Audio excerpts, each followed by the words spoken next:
안녕하세요. 제 이름은 박영수입니다. 올해 72이 되었죠.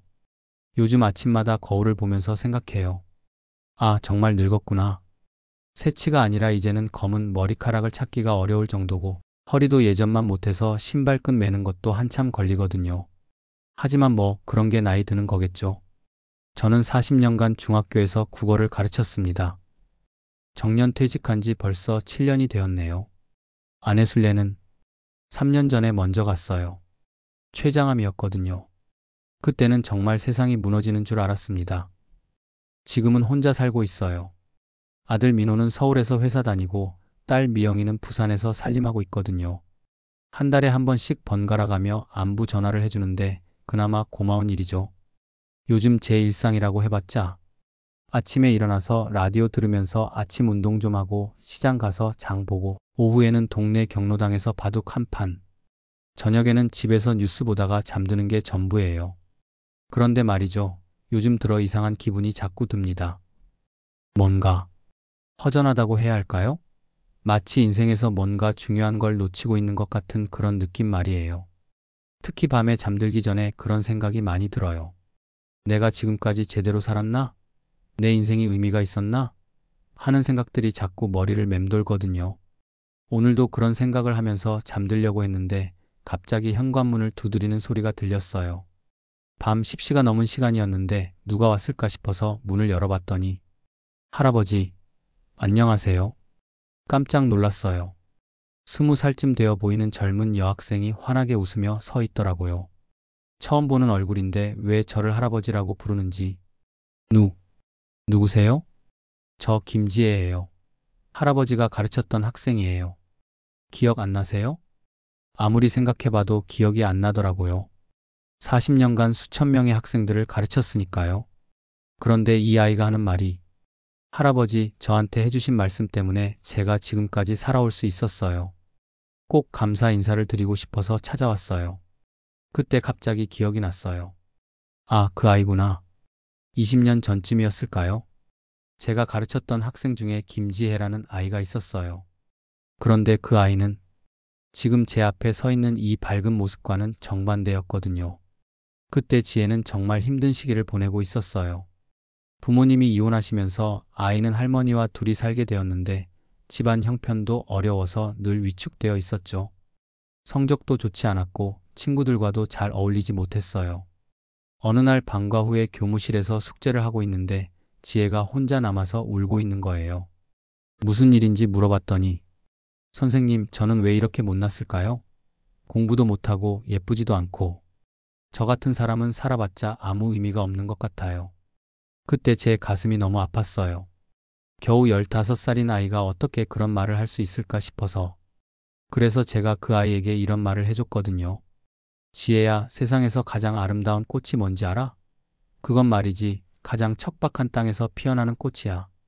왜냐하면 그 꽃은 다른 어떤 꽃보다도 강하고 그 아름다움이 더욱 소중하거든. 너도 지금은 힘들겠지만 이 어려움을 이겨낸다면 누구보다도 단단하고 아름다운 사람이 될 거야. 그리고 또 이런 말도 했어요. 그리고 지혜야, 선생님이 확신하는데 너는 분명히 누군가에게 큰 도움이 되는 사람이 될 거야. 지금은 그게 뭔지 모르겠지만 언젠가는 내가 세상을 더 좋은 곳으로 만드는 일을 하게 될 거야.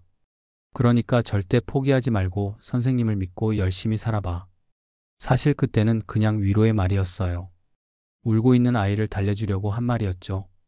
그런데 할아버지, 정말 그 말씀대로 되었어요. 지혜가 눈을 반짝이며 말했어요. 저 지금 의사예요. 소아청소년과 의사가 되어서 아픈 아이들을 치료하고 있어요. 그리고 이번에 의료봉사단에 선발되어서 아프리카에 가게 되었어요. 잠깐, 뭐라고요? 그 내성적이고 자신감 없던 지혜가 의사가 되었다고요? 정말이에요? 네. 할아버지가 해주신 말씀을 항상 마음속에 새기고 살았어요. 힘들 때마다 척박한 땅에서 피는 꽃이 가장 아름답다는 말씀을 떠올렸거든요. 그래서 포기하지 않고 여기까지 올 수 있었어요. 그런데 갑자기 지혜의 표정이 조금 어두워졌어요. 사실 아프리카에 가기 전에 할아버지께 꼭 말씀드리고 싶은 게 있어서 왔어요. 뭔데? 할아버지, 혹시 요즘 많이 외로우시죠? 어떻게 알았을까요? 제가 겉으로는 괜찮은 척하고 다녔는데 아들, 딸분들이 멀리 계시고 사모님도 돌아가셔서 혼자 계시는 게 많이 힘드시죠? 그때 갑자기 눈물이 났어요. 이 아이가 어떻게 제 마음을 이렇게 잘 알 수 있을까 싶어서. 그런데 할아버지, 저만 그런 게 아니에요. 할아버지가 가르치신 학생들 중에 할아버지 덕분에 꿈을 이룬 사람들이 정말 많아요. 정말? 네. 사실 저희가 비밀 모임을 만들었거든요. 박영수 선생님 제자들 모임이라고. 비밀 모임이라고요? 제가 모르는 사이에? 그런데 지혜가 다음에 한 말에 더 놀랐어요. 할아버지, 사실 저희가 할아버지께 줄 선물을 준비했어요. 그런데 지혜가 잠시 망설이더니 이런 말을 했어요. 할아버지가 받아주실지 모르겠어요. 좀 특별한 선물이거든요. 특별한 선물? 네. 할아버지, 혹시 내일 시간 있으세요? 갑자기 무슨 소리인지 모르겠더라고요. 아무 일정도 없는 저에게 시간이 있냐니. 시간이야 있지만. 왜? 그럼 내일 오전 10시에 중앙공원으로 나와주세요. 그리고 정장 입고 오세요. 정장? 왜? 비밀이에요. 그냥 꼭 나와주세요. 약속. 그리고는 바람처럼 사라져버렸어요. 그날 밤 정말 잠이 안 왔어요. 도대체 무슨 일인지 궁금해서 미칠 것 같더라고요. 그래도 지혜가 그렇게 부탁했으니까 나가보자 싶어서 다음날 아침 일찍 일어나 정장을 꺼냈어요. 정장을 입은 게 언제였나 생각해보니 아내 장례식 때였던 것 같아요. 그 이후로는 입을 일이 없었거든요. 거울을 보니까 생각보다 괜찮더라고요. 나이는 들었지만 아직 꼿꼿하게 서 있는 모습이. 중앙공원에 도착했는데 그때 제가 본 광경을 지금 생각해도 눈물이 나요. 공원 입구에 현수막이 걸려 있었어요. 박영수 선생님 감사합니다. 마이너스 제자일동. 그리고 벤치마다 사람들이 앉아 있는 거예요. 20명, 30명.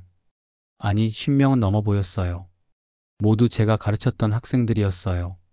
어떤 사람은 의사가 되었고, 어떤 사람은 선생님이 되었고, 어떤 사람은 사업가가 되었고, 모두들 각자의 인생을 멋지게 살아가고 있는 모습이었어요. 그때 지혜가 마이크를 들고 나왔어요. 박영수 선생님, 저희가 오늘 이 자리에 모인 이유는 선생님께 감사 인사를 드리기 위해서입니다.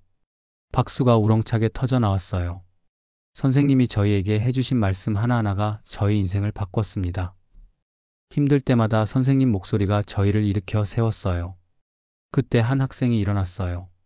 이제는 40대 중반쯤 되어 보이는 남자였는데, 선생님, 저 기억하세요? 김철수입니다. 중학교 3학년 때 아버지가 돌아가셔서 방황하고 있을 때 선생님이 저한테 이런 말씀을 해주셨어요. 철수야, 내 아버지는 너를 통해서 계속 살아계실 거야. 내가 훌륭한 사람이 되면 아버지도 자랑스러워 하실 거야. 그 말씀 때문에 제가 포기하지 않고 여기까지 왔습니다. 지금 저는 교사가 되어서 어려운 아이들을 도와주고 있어요. 또 다른 학생이 일어났어요. 선생님, 저는 이미영이에요. 집이 가난해서 공부를 포기하려 할 때 선생님이 장학금을 알아봐 주시고, 미영아, 가난이 꿈을 막을 수는 없다고 해주셨잖아요. 그래서 제가 간호사가 될 수 있었어요. 한 명씩 또 한 명씩 제자들이 일어나서 저에게 감사 인사를 했어요. 그때 제 마음속에서 뭔가가 터졌어요. 지금까지 제가 느꼈던 허전함, 무력감, 그런 것들이 한순간에 사라지는 걸 느꼈어요. 아, 제가 헛된 인생을 산 게 아니었구나. 제가 한 일들이 정말 의미가 있었구나. 눈물이 자꾸 나더라고요. 이렇게 많은 사람들의 인생에 제가 작은 도움이라도 되었다는 게 정말 믿을 수가 없었어요.